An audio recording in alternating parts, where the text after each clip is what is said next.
우리 아이가 고등학생인데 진로를 물어보면 아직도 잘 모르겠어요. 이런 말만 하나요?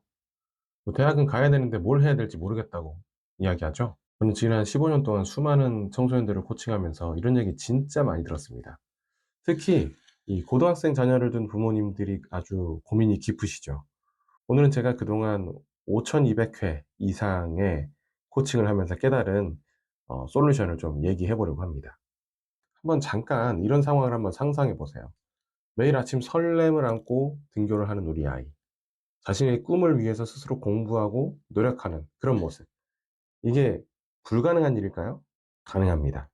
전 그동안 학생들의 꿈을 찾고 뭐 대학 입시 또는 이 대학에서 어떤 학과를 선택할 것인가 이런 것도 정말 수없이 많이 도와줘 봤고요. 성적도 올리고 또 원하는 진로를 찾아서 그것을 이뤄가는 모습을 정말 많이 지켜봤어요. 그래서 오늘 영상에서는 우리 부모님들의 자녀도 그렇게 될 수 있는 좀 실질적인 방법을 좀 얘기해 보려고 합니다. 안녕하세요. 대한민국 최용수 MCC 김태호 코치입니다. 먼저 우리 부모님들께서 가장 흔하게 하시는 질문 먼저 말씀드릴게요. 아이한테 이런 질문들을 하시죠. 너는 뭐가 되고 싶어? 넌 꿈이 뭐야? 넌 어떤 직업을 갖고 싶어? 그런데요, 이런 질문들이 오히려 아이들을 더 막막하게 만들고 더 힘들다게 만든다는 사실 알고 계셨나요?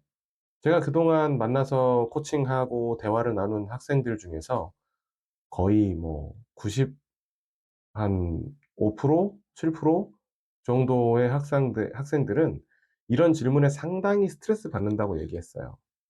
그리고 그런 질문에 대한 스트레스 때문에 결국에는, 몰라요. 난 꿈이 없어요. 그냥 아무것도 안 할래요.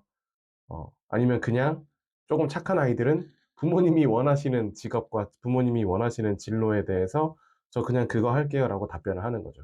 근데 왜 그럴까요? 왜 아이들은 이런 질문에 대해서 스트레스를 받을까요? 그러니까 발달 심리학자 마샤라고 하는 사람이 있는데요. 이 사람이 한 연구에 따르면 우리 고등학생 아이들, 그러니까 청소년기 아이들은 정체성을 탐색하는 시기예요.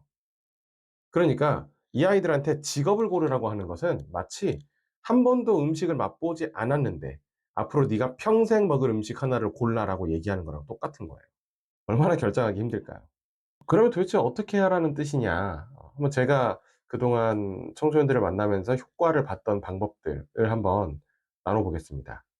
일단 첫 번째로 가장 중요한 건 제가 앞 시리즈에서도 계속 얘기를 하듯이 이 작은 성공 경험을 만드는 거예요. 흔히들 꿈은 크게 가져야 된다고 말씀 많이 하시죠. 근데 사실은 정작 중요한 건 이 작은 성공 경험이에요. 예를 들어서 2주일 동안 매일매일 영단어를 10개씩 외우기 같은 그런 목표를 세우면 달성하기 어렵겠죠. 우린 작심삼일이잖아요. 그러니까 2주일 동안 매일매일 영단어 10개씩 외우기 같은 목표를 세우면 그건 작은 성공 경험이 아니에요. 이거보다 더 작게 세워야 되는 거죠. 뭐 오늘부터 이틀 동안, 오늘부터 3일 동안, 뭐 하루에 영단어를 5개만 외운다 정도가 작은 성공 경험인 거죠. 물론 이 목표가 어느 정도가 작냐는 아이들의 그동안 어떤 학습 역량이나 학습 경험에 따라서 다릅니다. 이거는 이제 개개인별로 다 다르게 이제 디테일을 살려서 설정하셔야 돼요. 그리고 두 번째 방법은요, 바로 경험 대화법이라고 이제 부르는데요. 이런 겁니다.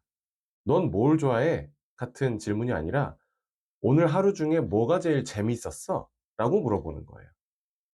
그러니까 구체적인 경험을 끄집어내서 그것을 바탕으로 대화를 나누다 보면 아이도 자연스럽게 자기의 관심사가 무엇인지 발견할 수 있는 어떤 데이터가 쌓이게 됩니다. 결국 AI가 잘 작동하고 지금 같은 결과물을 내는 이런 것들 역시도 데이터가 많기 때문이잖아요. 데이터가 많은 AI일수록 더 좋은 답을 내놓는 거잖아요. 그러니까 마찬가지예요. 그러니까 아이들도 자기 자신에 대해서 자기 자신의 정체성을 이제 확립해 나가고 성장해 나가는 과정에서 자기 자신에 대한 데이터가 쌓여야 돼요. 그런데 이런 데이터가 그냥 가만히 놔둔다고 쌓이지 않거든요. 그럴 만한 계기를 만들어 주는데 그걸 부모님께서 해 주시면 가장 좋습니다. 아이의 관심사를 직접 물어보지 마시고 관심사와 연결 지을 만한 어떤 경험을 질문하는 질문으로 시작하세요. 세 번째는 실패해도 괜찮다는 마인드셋을 심어주는 겁니다. 제가 그동안 코칭하면서 가장 힘들었던 케이스들이 몇 가지 있는데요. 그게 뭐냐면 실패는 망한 거, 실패하면 절대 안 돼, 같은 마인드셋을 갖고 있는 아이들이었어요. 그런데 그런 아이들을 제가 만나서 대화를 나눠 보면 매우, 매우, 매우 높은 확률로 그런 마인드셋은 부모님 두 분 중에 한 분을 통해서 옵니다. 물론 두 분이 다 그런 경우도 있었어요. 반대로 제가 만났던 아이 중에 가장 많이 성공한 학생, 예시를 들어보면 그 학생은 시작할 때는 8 등급이었어요. 8 등급. 그러니까 사실상 제대로 시험을 쳐본 적이 없는 거죠. 그냥 뭐 모의고사 이제 보는 날은 집에 빨리 가는 날 정도로 생각하는 아이였어요. 그런데 이 아이가 어 꿈을 갖고 공부를 시작하고 수많은 시행착오를 겪어서 지금은 어디 있느냐? 우리 부모님들께서 좋아하시는 스카이 대학 중에 한 곳에 대학원생입니다, 현재. 그 대학 다닐 때도 성적 처음 입학 성적 말고 점점 성적을 올려서 자기 성적 장학금 받았다고 저한테 인증샷 보내고 그랬어요. 그 아이의 이제 부모님을 제가 보면 정말 많이 배웠던 것이 아이한테 끊임없이 실패해도 괜찮다는 얘기를 해 주세요.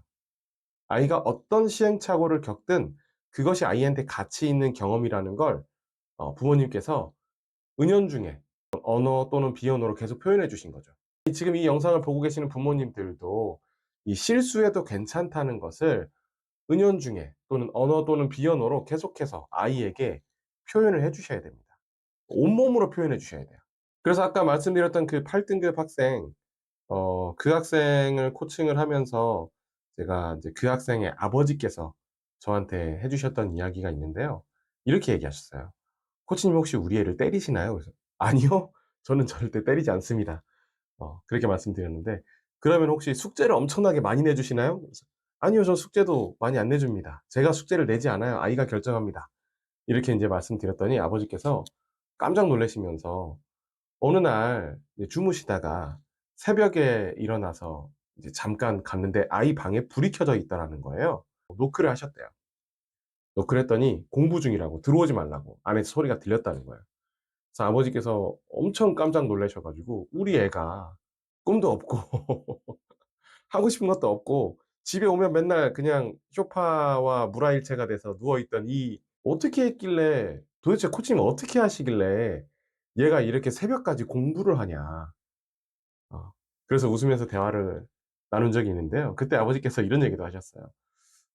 모 방송 프로그램 "우리 뭐뭐가 달라졌어요."를 얘기를 하시면서 "코치님이 거기 출연하셔야 되는 거 아니냐." 이런 얘기를 하실 만큼 정말 아이가 드라마틱하게 바뀌었거든요. 그러니까 제가 이렇게 코칭을 해 보면 코칭이라는 방법론도 되게 중요한데요. 코칭이라는 방법을 아이들에게 이제 적용할 때 항상 주의해야 될 것이 부모님이 함께 변해 주시는 게 되게 중요하더라고요. 그래서 제가 이런 영상을 준비하는 거예요. 그러니까 부모님들께서 집에서 어떤 자극을 주느냐에 따라서 아이들은 상당히 다르게 자랍니다. 그리고 그렇게 부모님이나 주변에 인제 성숙한 어른을 통해서 받은 자극들, 받은 교육들, 이것을 통해서 아이들은 어떤 교육관이나 자기 개념 그리고 마인드셋 이런 것들이 형성이 되면서 20대 30대 그 이후의 삶을 더욱더 성공적으로 살아내는 거죠. 우리 부모님들, 이 영상을 보시는 부모님들도 충분히 하실 수 있어요. 제가 말씀드린 방법들 중에서 세 가지를 다 하지 못한다 하더라도 지금 당장 시작할 수 있는 것부터 한번 가볍게 시작해 보세요. 네. 그러면 이번에 꿈이 없는 아이로 키우지 않기 위해서 우리 부모님들께서 어떻게 해 주셔야 하는가에 대한 시리즈를 한번 작성해 봤는데요. 다음에도 저는 계속 유익한 영상으로 찾아오도록 하겠습니다. 구독, 좋아요, 알림 설정해 주시고요. 영상 아래 댓글이나 제가 인제 자세히 보기 누르시면 제 이메일 주소가 나와 있거든요. 그쪽으로 우리 시청자님들의 고민을 남겨 주세요. 우리 부모님들 고민을 남겨 주시면 제가 그것에 대해서 직접 답변 드리도록 하겠습니다. 감사합니다.